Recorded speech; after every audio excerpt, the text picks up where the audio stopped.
Central Basin Water District for Wednesday, October 3rd, 2018. Please rise and join Bob, Bob. I'm the video guy. Oh. In the Pledge of Allegiance. I pledge allegiance to the flag of the United States of America and to the republic for which it stands, one nation, under God, indivisible, with liberty and justice for all. Okay, determination of quorum. Madam President, all 5 directors are here. You have a quorum. Thank you. Do I have a motion to approve the agenda? So moved. Is there a second? Did we correct this minor? Oh, I saw something too. Yeah, I don't know if that might be on the minutes from the preceding meeting that I'm thinking of. It could be. However, I'll second on today's agenda. All in favor, say aye. Aye. Aye. Any opposed? Seeing none, it's unanimous and it is approved. Item number 5, public comment. This is a time set aside for public comment on any district-related matter not appearing on the agenda. Government code prohibits the board from taking action on these items, but they may be referred for future consideration. Please state your name and limit your comments to 3 minutes. Any public comment? Seeing none, we'll move on to the consent calendar. Microphones. Thank you, sir. You're welcome. Anytime. Matters on the consent calendar are considered routine in nature and will be enacted in a single motion without discussion. Any board member or member of the public may request that an item be removed from the consent calendar and acted on separately. And the items in the consent calendar are the draft minutes from September 19th, 2018, regular meeting of the Board of Directors.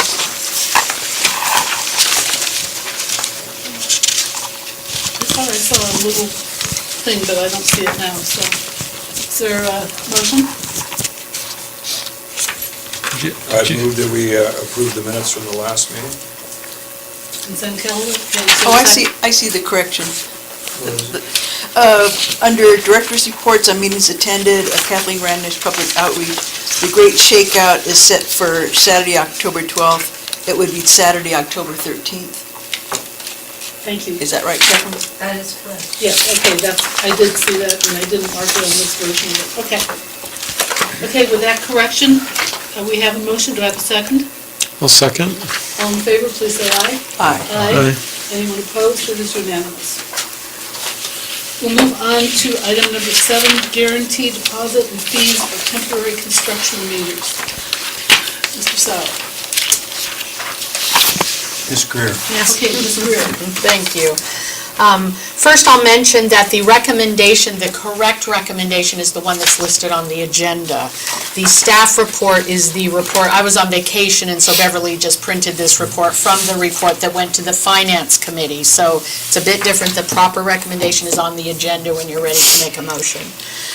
So what we need done tonight is to approve Resolution 18987, which will amend a couple of sections of the rules and regulations to address temporary construction meters.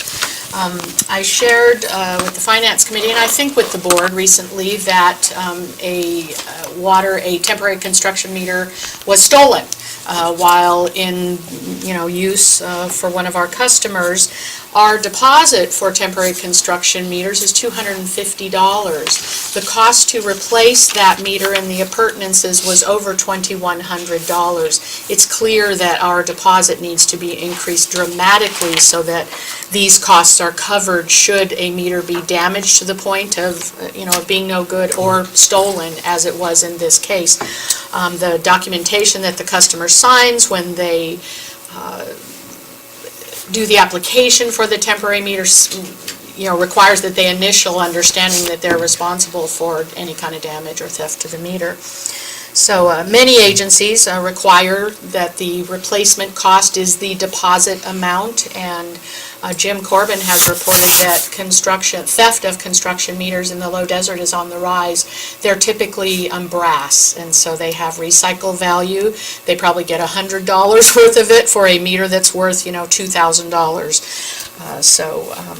In addition to covering any sort of damage, the deposit obviously would be used if the customer leaves us with any unpaid water bill. And it is not uncommon for us to have some construction meter bills on our write-off list. So it would doubly help in that regard. And these are the types of accounts who can run up thousands of dollars in water bills in a month. So a $250 deposit is far from adequate. So in addition to that, as most of you know, I've been working on the fee study, and so I have already finished review of the fees related to temporary construction meters, both the initial installation of the meter and all the paperwork required there, and then it's not uncommon for folks who have these construction meters to ask that they be relocated. So that doesn't involve a whole new account setup and all of that, but there's an amount of work that's required to do that as well, and we need to be paid for the work that we do on these folks' behalf. So the cost of the initial setting up of the account is currently $30. The actual cost that the district is incurring is $95 in that regard. And the relocation charge is currently also $30, and what we're incurring there in the way of cost is $60. So the recommendation and the resolution 18987, which we're asking you to adopt, sets that guarantee deposit at a cost that will be determined by staff on a periodic basis. So we will say, what is the cost of the meter? What is all the appurtenances? What is the labor cost? And then we'll calculate that on a periodic basis so the number doesn't get stale and old and out of date. And also then the temporary service installation charge, which is that initial cost, will be $95, and then any relocation at $30. So that's what you will be approving by adopting You this said 30, resolution. here it says I'm sorry, 60, yes, I'm sorry. Yep.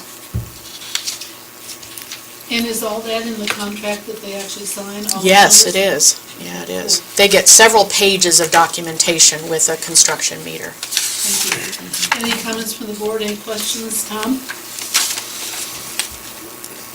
Well, I just feel that if a person constructing something, whether it's a company or a regular person, if they're going to bear the benefits of building and selling, etc., that they should also bear the burden of risk management of, from theft and all of that. So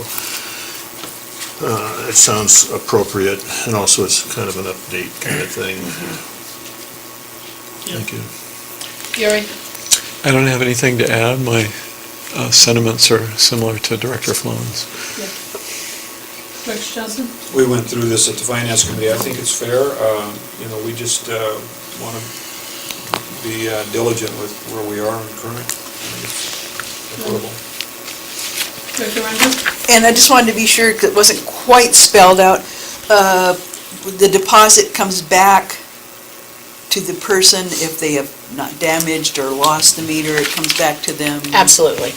then, or No, at the end, at the end of construction? when the account's terminated. I mean, this is a temporary construction meter over here that this water hauler uses. They've had that account for 5 years or more. Okay.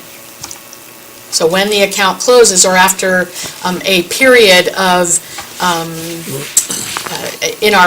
with our regular accounts, it's after 2 years of good payment history. This, I don't think the same situation applies. As long as that meter is hanging out there on that fire hydrant, it's a liability. I've had a couple questions. It's a good segue into this topic. I've had a couple of questions from staff members saying, well, what are they supposed to do? How can they protect this? It's not even on their property. And their alternative is that they purchase a real meter and get it installed somewhere where they can secure it better. They don't want to do that because just the capacity charge on a 3-inch meter is over $30,000. Okay? So we obviously cannot control it while it's out there. We've put it in their hands, and that's how this works. And a construction meter was the best option for the hauler? That's what they have. And he got in on the $250. Mm-hmm. And I'm sure it's been refunded to him already because, he pays his bill and there's no problem there, so. So I'm just on a regular, they bought a piece of property, they're gonna have water service to the property, they're building on the property, the house is finished, they sell the house, so then that goes back to them once they have finished with their project? Are you talking about the construction meter or Construction the meter. real meter? Well, we're talking about This is construction meter. meters here. I'm just trying, when is Well, it? when the account's closed, when the account is closed, you're saying the the account- deposit is always applied back to, So you're saying to the the account is account. closed when, so then if that person gets in and says, well, I'm gonna live here, this is my house, I'm living here. well, they have to have a real meter then. They don't Then they get to get a real keep a meter, construction meter, And then right. this closes the account. Right, correct. And if they haven't damaged it, or they can return Right. it, then that goes as a We're credit gonna apply it their- against their final bill and they're gonna get all the rest of the money back, right. Okay. And I think one of the things I really like about it is that it's flexible and it will go up as our costs go up. Right. It's really important, Right. because otherwise you bring it back to the board every couple of years. Or not. We're indemnified to some Every degree. couple of decades. Yes, right. Yeah, yes, it's been a long time. Okay, do I have a motion? I move, Susan, which is the right way to read The agenda this? is correct. The board approved the resolution. The board approved resolution 18-987 to amend articles 11.6 and 13.13 of the district's rules and regulations. Okay, is there a second? Second. I'll do a roll call since there's money involved. Director Sloan, Aye. Director Hunt, Aye. Director Johnson, Yes. Director Unger, Aye. and I'm an aye. It is unanimous, 5-5. Thank you for your work on this. Sure. So, construction meters are what the county uses over there by the old GTE building. So there's a meter on those. Yeah. Okay.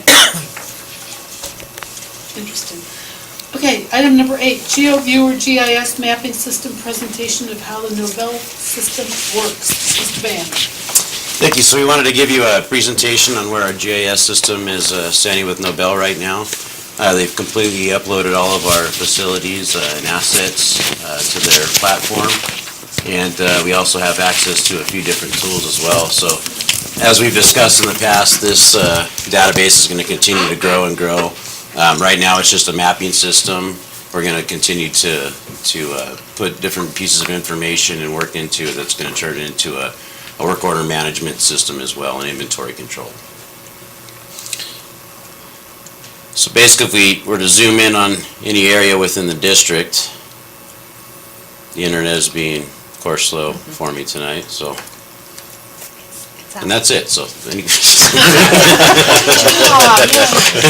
Really worth it, I'll tell you. Pretty colors. So you can see all of the blue lines there, of course, are water mains. The red, what probably looks like a circle there, is our fire hydrants. We have valves, these cross areas here. The nice thing about this system is you can go back and forth between, what's easier to see your facilities on more of a map view here to a Google Earth version of it as well.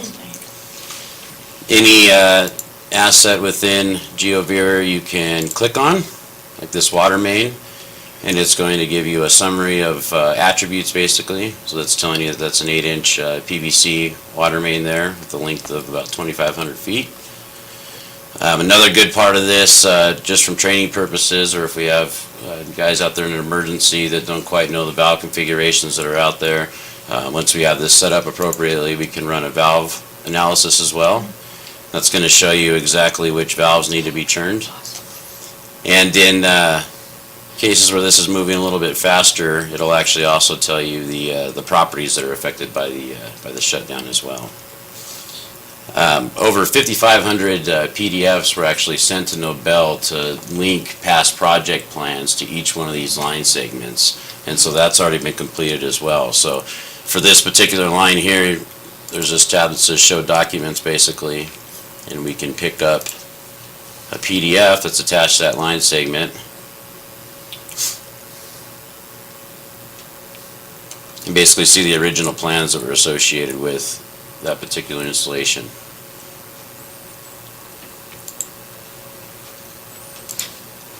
Also within, let's see here, this. I'm going to click on just anybody's property here. We also have parcel data that's available to us. So we're able to pull up names, addresses, That could expand to contact information as well.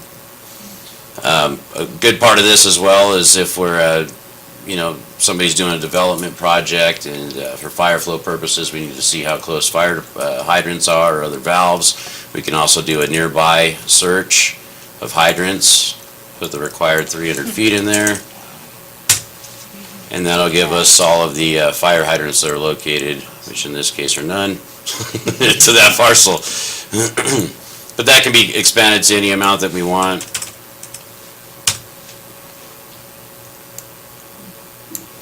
To see different portions of that. Also, where before we would have to request maps from our GIS department, we can now go in and basically print any map that we want to see with those assets. While it's in this frame, we can also adjust the view to fine-tune the map. For handing this out to customers, we can put disclaimers on this, title it anything we want. It's also scalable, so you can see that scale change from the 1 inch to the footage.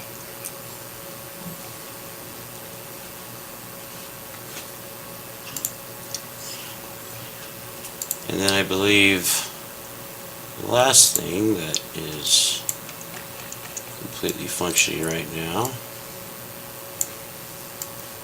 bring that over, would be basically street view. And you can see down here in the lower left-hand corner, we're getting imagery of what lines are actually existing in that street as well, somewhat showing you where you're at. You can also click here and basically split that view. So as you're moving down this street, this will carry along with you, and you can see the alignment of your piping and other assets as you go through it. And so eventually the next steps, is to begin tracking leaks. So while we're out there with the iPads, iPhones, they can actually record where that leak was just by the touch of a button. That'll all get uploaded into here to where we're able to query it by a date range, by a day. Our pipe systems, our pipe installation, all of the production operators' data that they take will all get recorded within this, and we'll be able to hold that data and query it, and not just kind of have it sitting out in space, but actually assigned to a specific asset that's within the district. So if I eventually wanted to come along and find out who serviced this hydrant last, then as I pull up those attributes, I'll be able to get a hold of that information and when it was actually done. Health exercise program, the same thing? Correct, yeah. And so as we continue to add modules onto this, we'll continue to bring it back to the board for an update, so. Anything else we left? No, those are.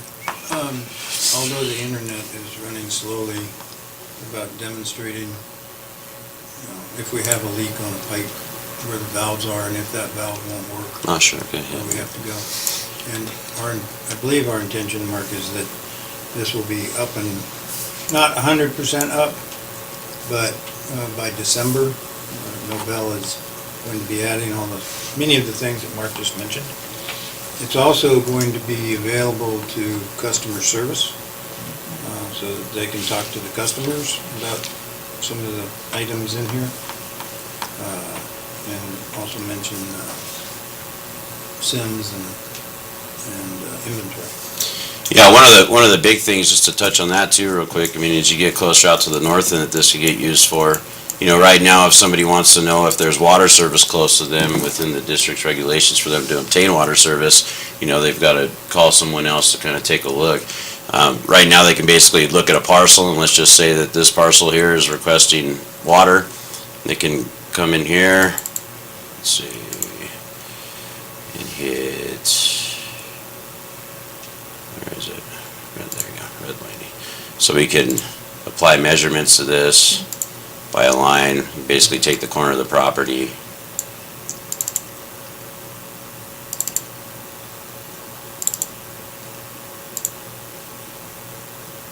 Come on.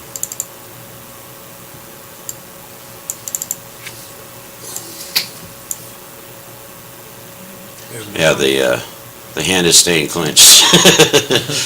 So when it's fast enough, we can actually measure to that property and be able to tell how close they are to the nearest water main. So. Does the public have access? There are layers of this that can be put out for public access if we needed it to be that way. The plan, this is for internal use, yeah. Too much information on here just for the Yeah. public, yeah. That would be a concern to me. Yeah, way too much. But there, if we were doing a large-scale project, we could scale it down and actually publish it through another link too. Does this interface with SCADA? There are things that we can do with it with SCADA as well too, so it can actually pipe in data from our SCADA system. It shows tank levels and things of that nature, and it also is compatible with the Internet of Things. It's the big deal now, so we can actually purchase pressure recording devices, and that are completely mobile. They're not fixed assets, and we can place them on meters, fire hydrants, things like that, and be able to look on here and see what the pressure fluctuation was and things of that nature. So,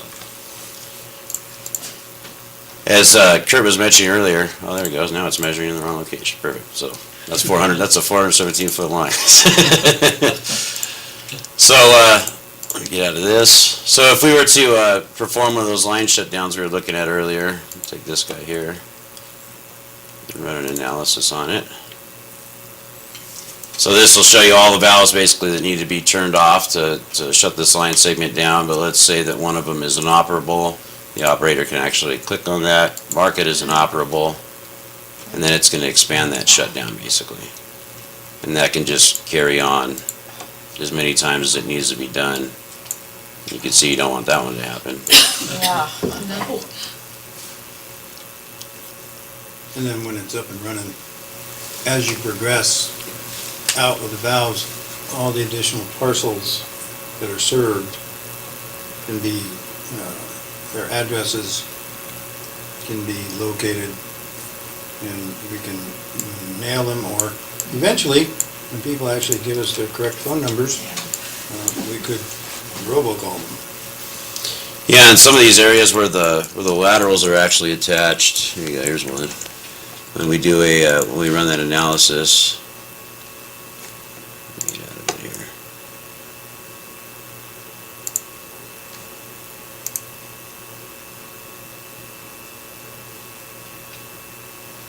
Yeah, I guess I like.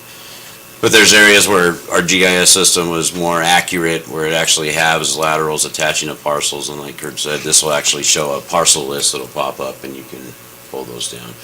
And in the interim, as we're going to go through here in GPS for actual locations, things like that can be done in advance. All you have to do is attach a line to a parcel basically to get that information, so we don't have to have the entire system dialed in completely to be able to accomplish that. Are the tablets and phones that the field crew is working, are those district issue, or are they? Yes, yep. And are they happy with them? They haven't been pushed out yet, the iPads yet. So this is still under review on this particular portion until next week. So We'll hope they're happy with yeah, they will be. They are asking about them, so they're anxious. But that's They'll like it, yeah. so we have ourselves a fully functional GIS mapping system for the time being. So. Excellent. Yay, isn't technology wonderful? Until it isn't. Yeah. I imagine we'll still have the old map books. Oh, I imagine you will. Yeah. For some time, yeah. Yeah, for a very long time. Okay, Mr. Granito is not here. General Manager's report, Mr. Sauer. Pop that up there. Is there anything else, Mark, before I leave you? No, that's it. That's perfect. Oh, So the general manager's report, it's coming up on the screen? I guess. It'll be here any moment. Beverly was up to something. Just hit the X up in the corner. Well, I'll ask a question. Yeah, that one. Does this, are there layers of internet service or speeds that one purchases? Or is there only one? No, We're doing the best we can, right? Well, what I have in mind is if we are, and I don't know these things, tech stuff. I'm an old man. But anyway, do we need to have a faster internet service so that the stutters that we're getting here now? We need a different computer. Okay, so it's this and not this, our bit per, Well, Whatever. I'm going to defer to people under 40. Like Beverly, who has their hand So- up. We just upgraded everything, so we have the wireless internet. The only reason why it's slow today is because of all the different storms around the area. Yeah, typically it's a lot faster. When there's a And, storm going on, then our internet goes down really slow. you know, in other words, this thing where we're putting a fancy saddle on an old horse. Right. Right, but we do need an upgrade to the computer, and that's on the list. Thought I'd And- mention it. And Mark's comment when he came in to prepare this on this computer was, well, this is about 4 times slower than over at the shop on his computer. And the iPads will hopefully be as fast. Okay. so. Thank you. Okay, So, general manager's report. yes, sir. Just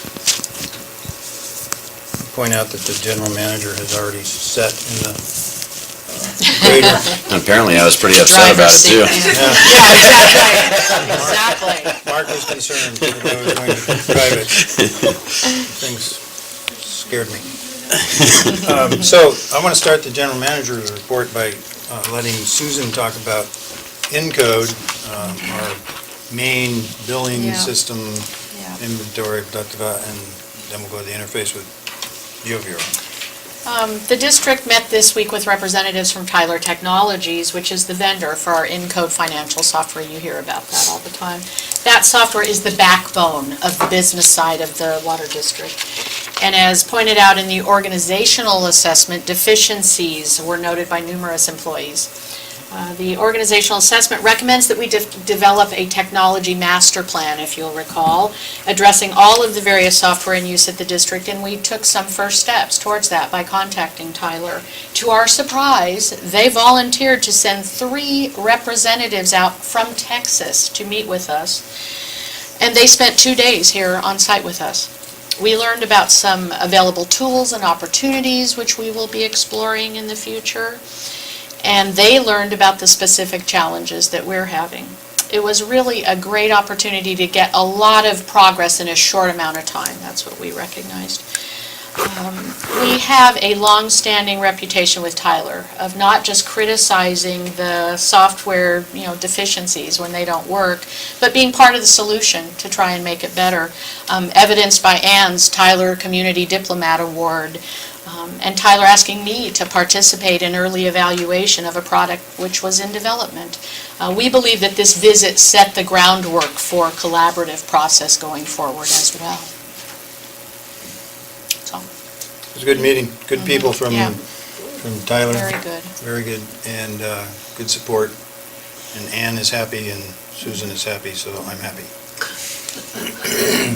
All right, so, and with that, during that meeting, Tyler mentioned that they have an API, whatever that stands for, people under 40 can tell me, that they think will interface Encode with Nobel GeoViewer.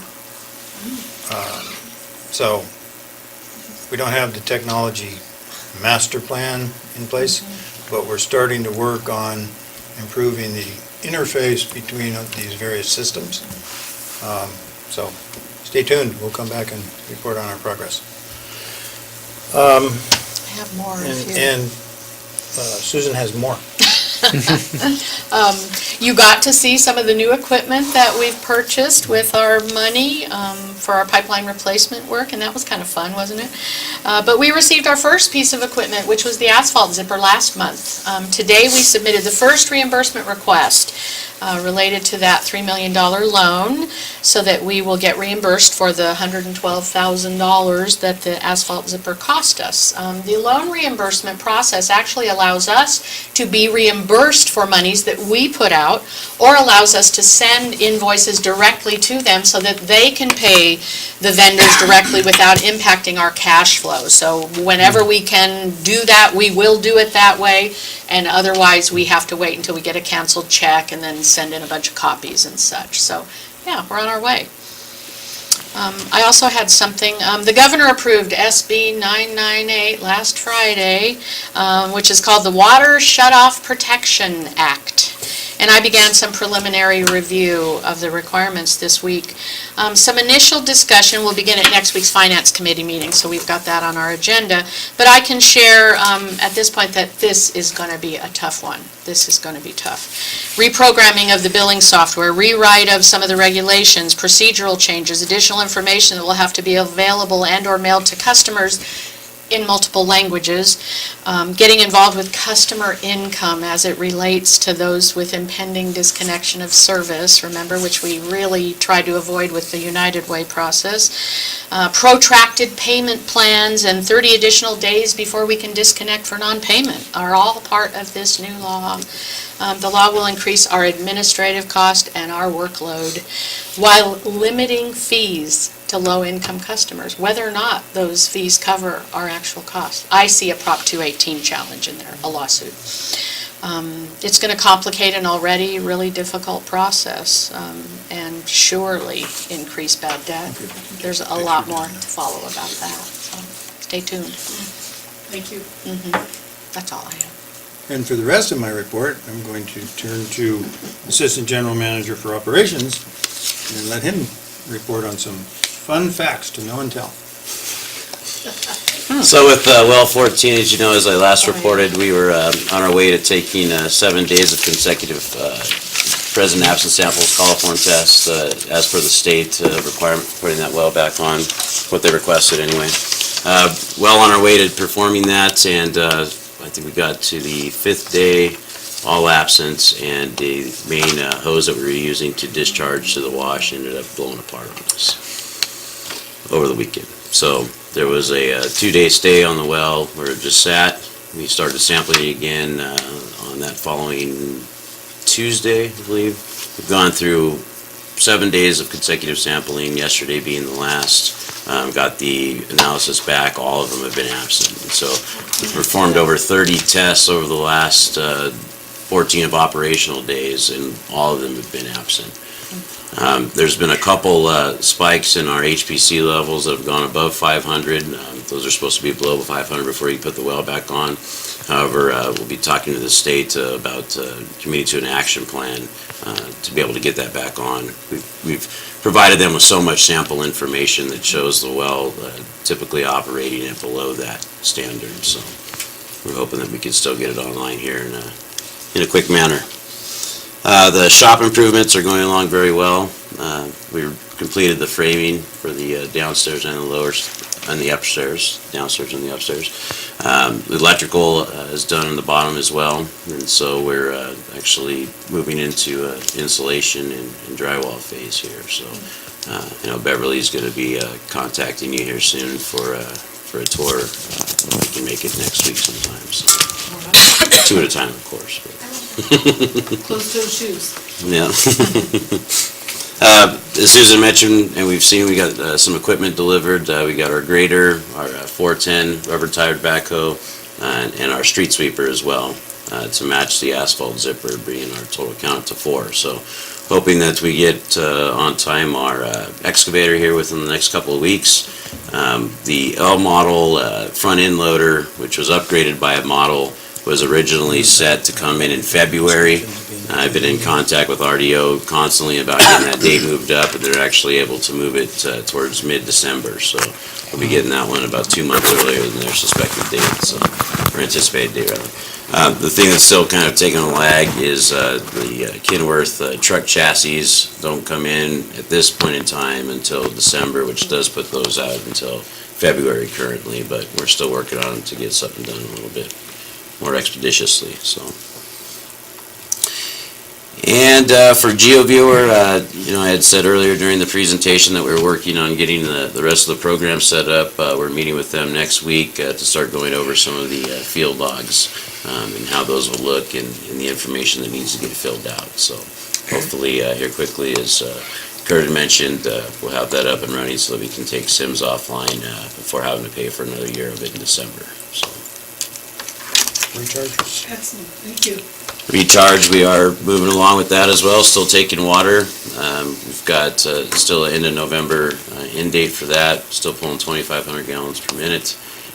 Last night, from what I heard, I guess Sukit, the wastewater facility installers next door to us here had some electrical line issue. I don't know if they hit it or if there was another problem that happened. And ended up putting our turnout out of service. So there was a period for about an hour and a half there where we weren't pulling water, and Randy Little went over there and got us back up online once the power was restored. So the water's still flowing. Very good. And we have the equipment, and we're gonna have no bell, and we're getting money back from the loan process, but we need people to run the equipment. And so Sarah's gonna give you an update on where we are with the job descriptions.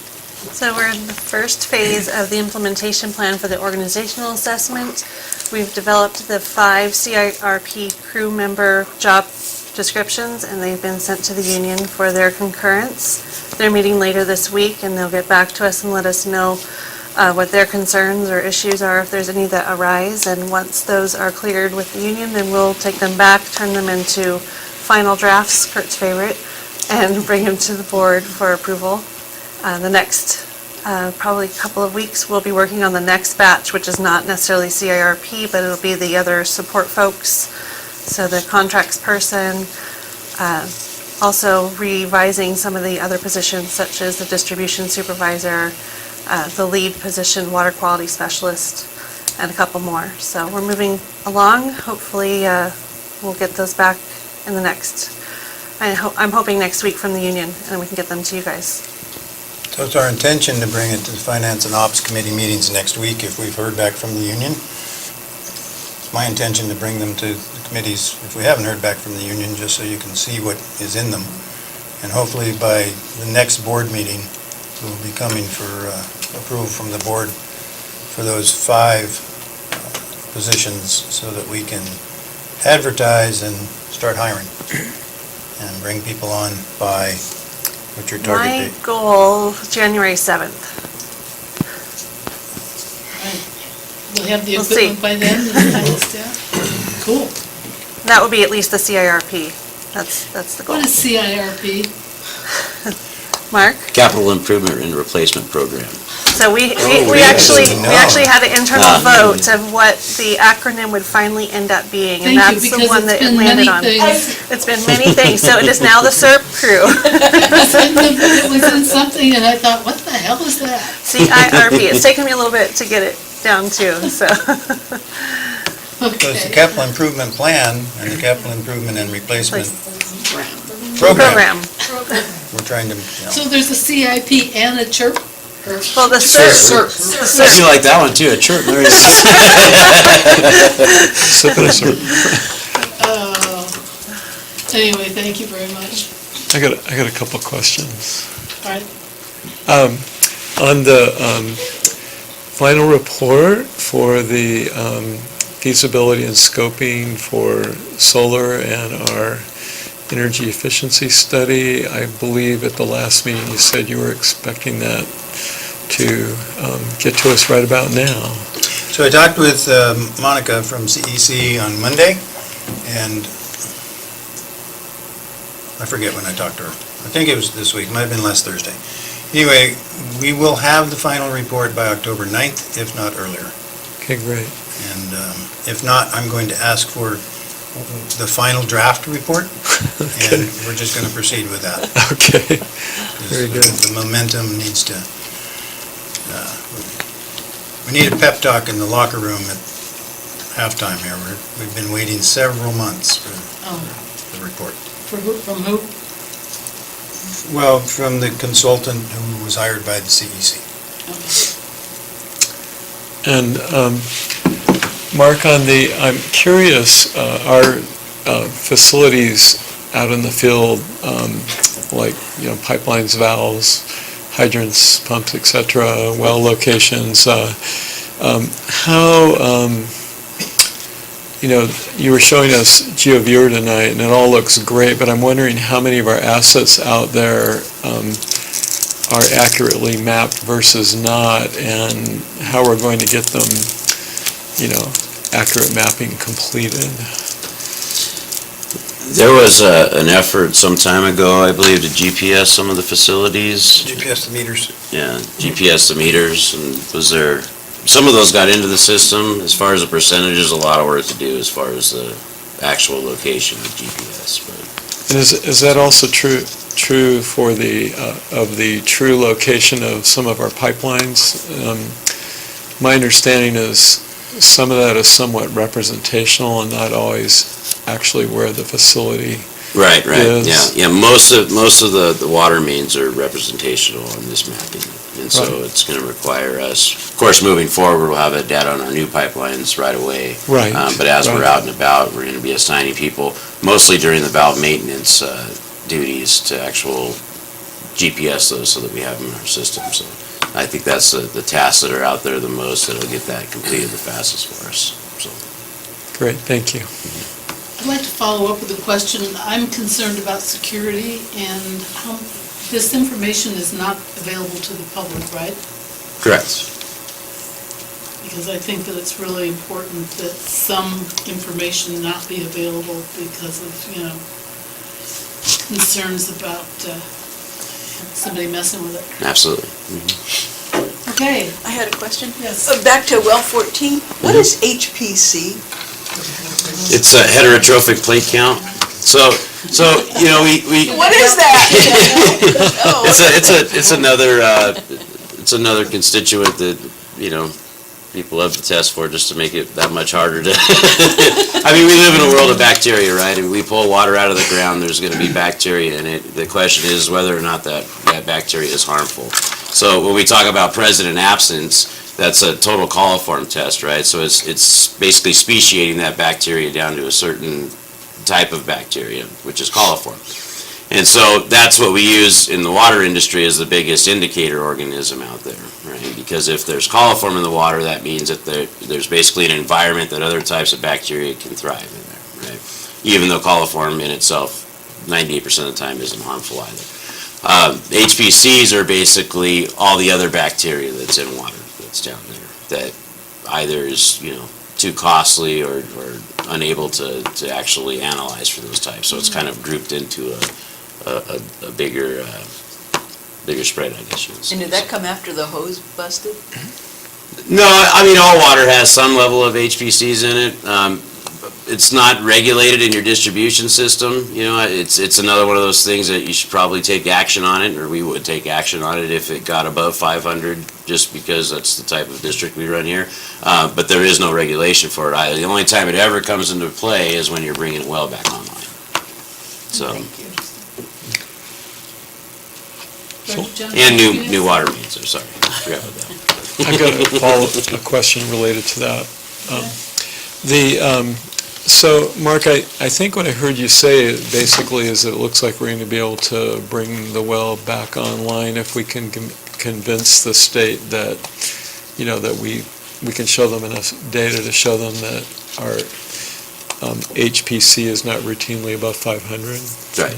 Yeah. Okay, great. And typically, we haven't been operating this well like it would be, in normal circumstances, and so a lot of times flushing will take care of that as well. And so, judging on what the plate counts are for yesterday's sampling, that we'll find out tomorrow, we might decide to go ahead and flush it for a 24 to 48 hour period and resample it that way. So. And we've met all our test thresholds or requirements for the total coliform now? Yep, yes. So we're good to go there? Yep. Excellent. Whereas before, we'd always get, 1, 2, or 3 out of a, 8 or 9 sample panel, Okay. so. Excellent. Okay. We will move on to director's comments, reports on meetings attended. We'll start with Kathleen in public information. Okay, the Great Shakeout, as Director Unger pointed out, is October 13th, Saturday, and we are doing Water for Emergencies, and that is from 9 until 3 p.m. in the afternoon. Director Flown will be manning the station, and someone else, haven't gotten there. The district tours were very successful. We do plan on having more in late winter, early spring. The participants on these past 2 tours, just about all, there's just a couple, but the majority indicated that 70 to 100% of the information was all new to them. So I call that a home run, and I think our staff, I want to thank them, whether they hear this or not, they really impressed the attendees, and they gave them a sense of well-being, that their water is in good hands. So I want to thank all of them for that. The candidates forum, as I mentioned last meeting, is October 16th, Tuesday evening, 6 p.m. to 7:30 p.m. at the Joshua Tree Community Center, hosted by the Joshua Tree Chamber of Commerce. All candidates are weighing in that night. Please tell your friends and neighbors, come listen, and there will be opportunity to ask questions even while you're there, but to send your questions in advance to be considered for all the candidates to be asked is to send it to jtchamber.gen@gmail.com. The Farmers Market October theme goes along with our newsletter. It's on protecting our groundwater, about putting prescription drugs down the drain and dumping hazmat stuff onto the soil, things like that. So that's what we'll be teaching on during this month of October. And the Water Wise and Ready radio campaign, we're concluding next week, recording the 12th episode, which will conclude all the messaging, which still speaks to emergency water, just 12 different ways, keeping it fresh, different issues, calling for phone numbers, giving the water district your current phone number. We've tied them, all the issues in 12 episodes. So that is running on Kicks Hot Country. They run it 5 times a day, 7 days a week. And that is for free to us. So I want to thank them for their support. And meanwhile, I hope to see you all at the Great Shakeout. Thank you. Thank you very much. Legislative and Public Information Committee was this morning. Do you have anything you want to say about it, Rebecca? We did cover some of the things that Kathleen was talking about, and what Susan brought up about the Senate bill. We talked about that as well, and these are certainly things that we're looking at. We have to 2020 to comply with that Senate bill, and there could be a challenge to it, definitely on the 218, and so we'll see where that goes. And that's all I have on that one. Yeah, thank you. And you went to Mojave? Indeed I did. I went last week, and all the directors were present. Yvonne Hester's invocation noted divisiveness in the world. She brought that up. But throughout that whole meeting, I saw the directors, they were very respectful, they were intelligently questioning and discussing. Their votes were well thought out. They had a public hearing, there was no public comment. They voted 7-0 to accept the studies and approve expanding the 5-acre Lucerne Valley pump station to include a 3-acre recharge pond. The location is very bare. The environmental studies found that the last documented Mojave ground squirrel was in 1921. Tortoises not found, so presumed absent, and any impacts to burrowing owls were low. The directors voted 7-0 to continue their professional services with the Mojave Desert Resource Conservation District, someone who helps us out a lot on our Water Education Day. They do the landscape audits, they do help people with their landscaping water. So they've got, for the coming 2018-19 year, for these guys, they use them for the removal of all kinds of invasive plant species that are in the Mojave River floodplain. Mojave's cost, they get money, but then their cost is $25,000. The directors voted 7-0 to continue their agreement with Tesco Controls for their SCADA supervisory control and data acquisition, upgrades and other system services for the Mojave River and Morongo Basin pipelines, not to exceed $700,000. The directors voted 7-0 to continue with landscape and maintenance work at the agency headquarters, the demo garden, the recovery well 1 for about $47,000. Directors voted 7-0. See, there was no divisiveness. To continue agreement with contractor who's offering training for landscapers and homeowners, not to exceed $25,000. The directors voted 5-2. Oh boy, here we go. Vice President Page and Secretary Coleman were the two no votes. To purchase 2,100 acre-feet of State Water Project water to recharge the Baja sub-area in the 2018-19 year at a cost of $500,000. There was a lot of comment on this, and it was really interesting. They actually had public speakers. And it's an area that has many small producers. Their general manager, Tom McCarthy, noted that this 2,100 acre-feet of water is not a long-term solution, and that also that the water master has capped the recharge at that area at 23,000 acre-feet.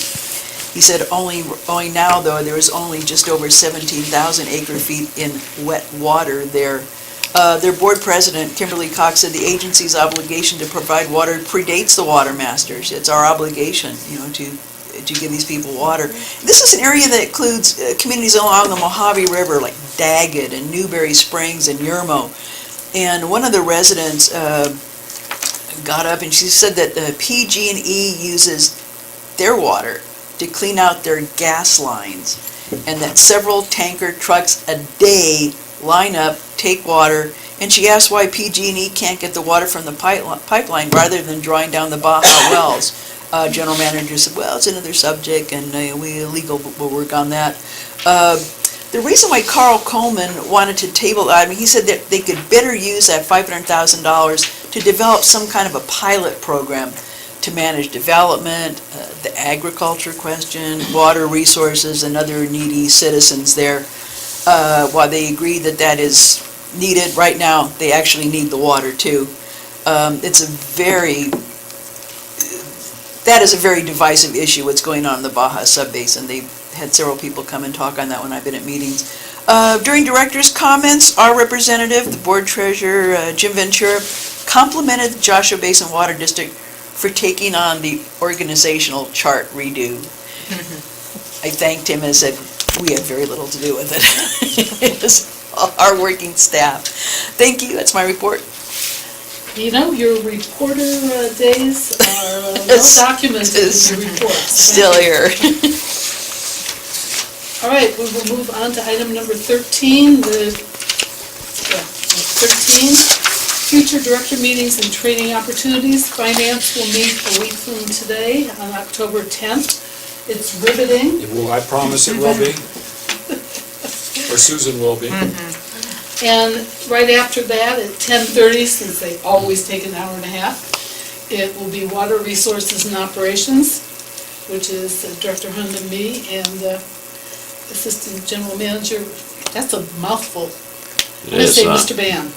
That's when the real excitement happens, right? Yes, that's a really fun meeting. And the Mojave Board of Directors meeting on the 11th is Vice President Johnson. And my notes will be as copious as Director Hunter's. I cut them down to one-page large print. And actually, the TAC meets this week, and I'm going to that, and Mark and I are going. So that will be on Thursday. And I don't know what the agenda is. I haven't looked at it. Actually, we can tell you, we being Mark. One of the agenda items is Mark and Randy have taken the next two pipeline projects. The current and the next one, yeah. And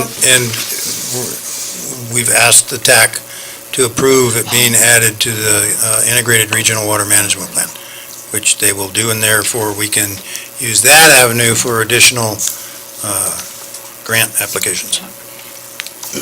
Thank you. Before I go on to adjournment, there any, one other thing, the tech, no, I've forgotten it, it'll come back to me. Anything that you want to say? Well, A little bit.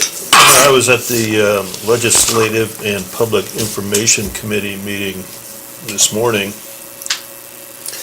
and I was sitting right in the director's spot, which is not an indication of any ambitions, by the way.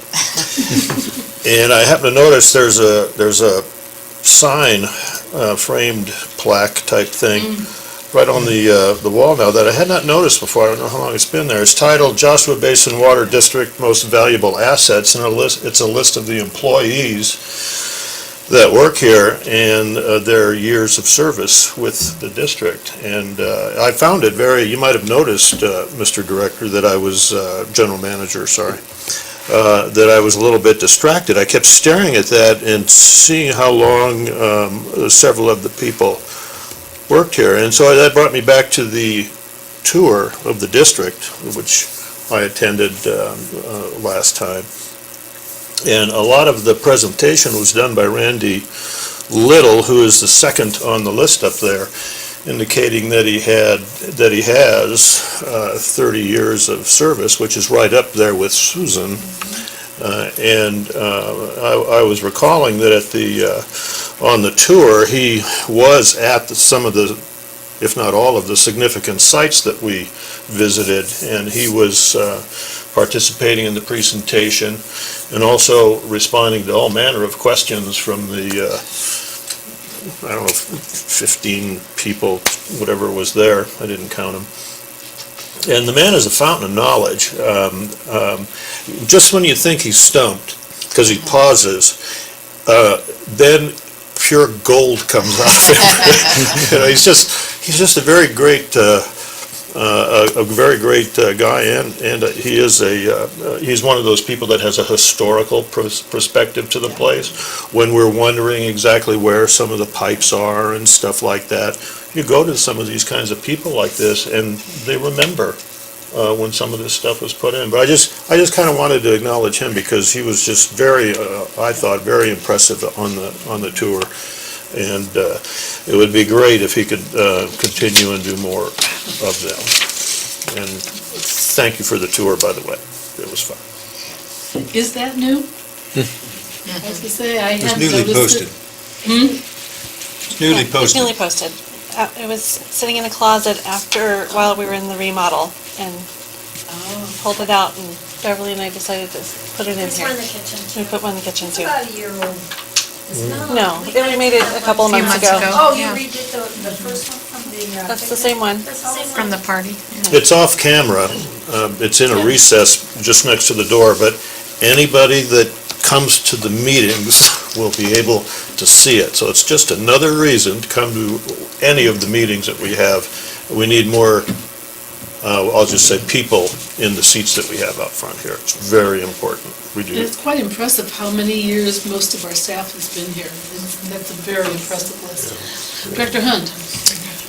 My comments on the same thing. I walked in tonight and saw it right away, and I think it's fantastic. And I'm a real believer in really constantly reminding ourselves what the most important asset in an organization is, and it's the people, by far. And sometimes we lose sight of that.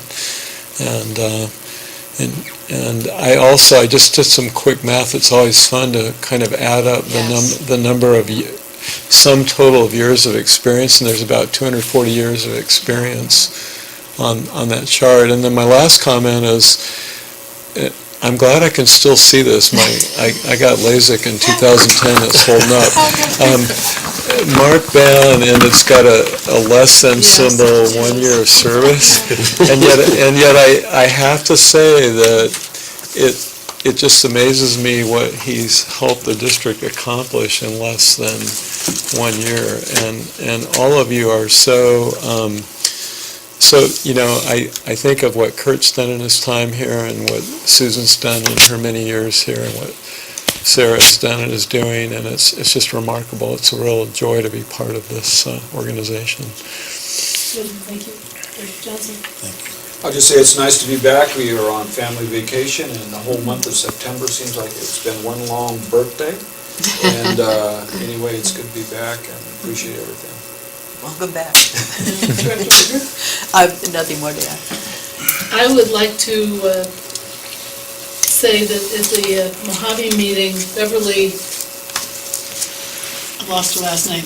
Lowry? Beverly Lowry announced that she's retiring. She's been there 33 years Wow.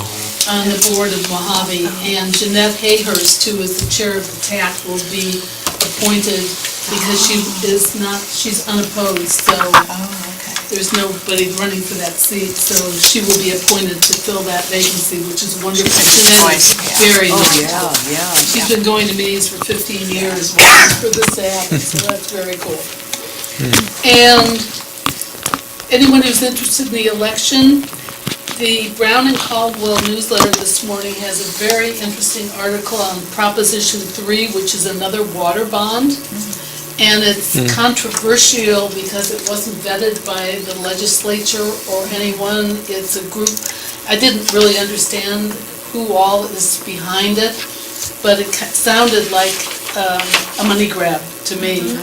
And that's what Brown and Caldwell basically said, is that Proposition 3 is something you really should look at. So if you get a chance to look at the Brown and Caldwell newsletter for today, there's a whole article on that. And with that, if there's no other comments, seeing none, do I have a motion for adjournment? I move we adjourn. Second. Okay, all in favor? Aye. We are adjourned.